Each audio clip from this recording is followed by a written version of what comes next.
Here's the question.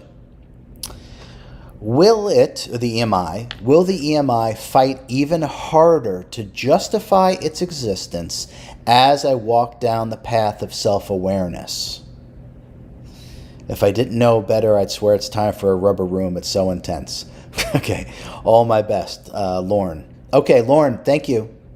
Fantastic question. Okay, the EMI. Yes, the EMI.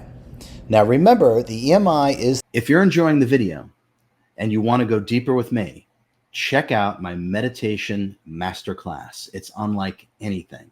It's pinned in the comments below. The human character that gets created through the severe drop in frequency in terms of physical incarnation. Okay? As we drop down in frequency for the incarnation or the reincarnation to actually take place, we can think of ourselves as losing consciousness into this severest form of amnesia. We have no idea who we are, what we're doing here, why we're here, and what the point is, and what our life plan is. Total and utter amnesia. So instead of knowing and remembering, what do? We literally create a character. We create a human character. That's called the ego-mind identity. And these are all the things that you identify yourself with. Now remember, what we are has no name, has no form, has no image, nothing. It's a vibration. This is a suit that we are inside, enjoying and animating in order to experience the physical universe. Okay? The foundation of the EMI is the identification with this suit. You start to think that you're the body. And now we have a huge problem. And then what the body experiences through its five senses, we then identify with some of those things. So we see a certain belief. Oh, I'm a that. A certain role that we do. Oh, I'm a that. A certain gender. Oh, I'm a that. Incorrect, incorrect, incorrect. Okay? None of it is true. You're the awareness of it all. And these are your creations. The ego-mind identity is created. And what you choose to misidentify yourself with, starting with the body, is the cause of suffering. That's the reason why. Now the question, great question, does it get more intense through the process, we'll call it, of awakening? Yes. It doesn't want to let go of what it's currently possessing, your consciousness and your body of energy. It needs your attention for it to exist. So of course it's going to fight back. The ego mind, all it does is judge, analyze, compartmentalize, and fragment. It's going to tell you that you need it, because if it doesn't have you, it doesn't exist anymore. So of course it'll fight back. So what is the remedy of this? Pay no attention.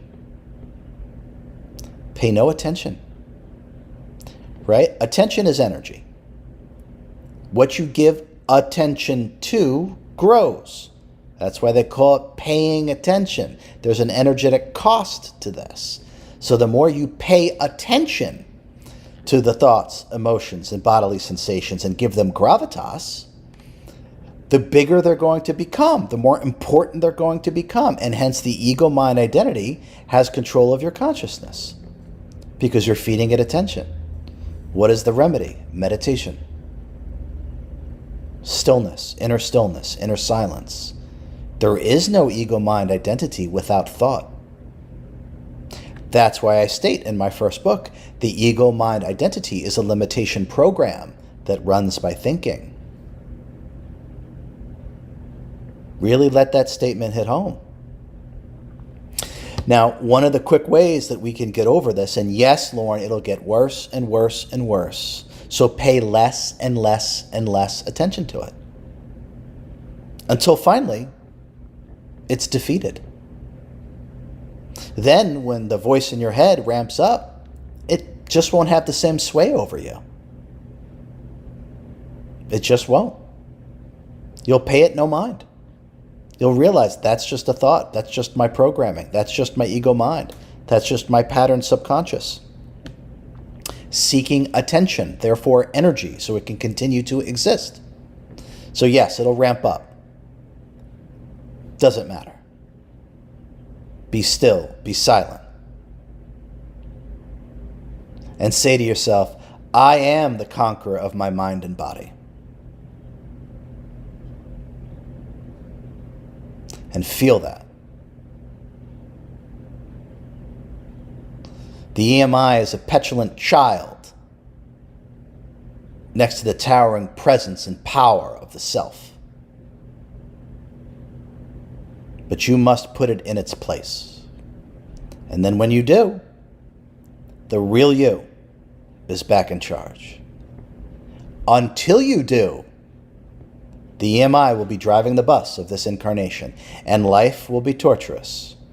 Constant craving, constant judgment, always searching, always yearning, never satisfied, always imbalanced.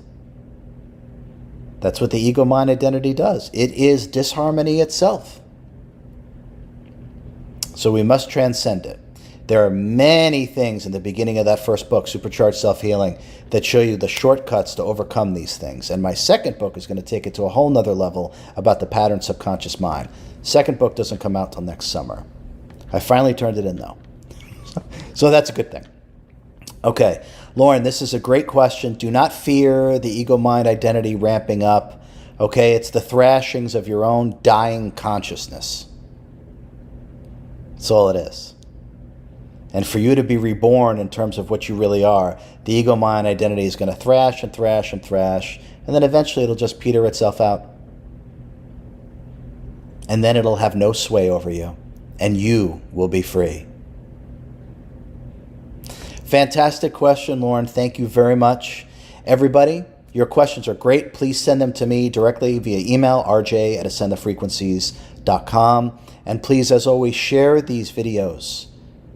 Okay, the world needs to understand what they really are and how to operate at their highest levels. Okay, and hopefully this incarnation and these teachings are a pathway and a gateway to your own liberation and freedom. As always, thank you so much. I'll see you very soon for our next installment of Everyday Enlightenment. And until then, be well. I hope you enjoyed the video.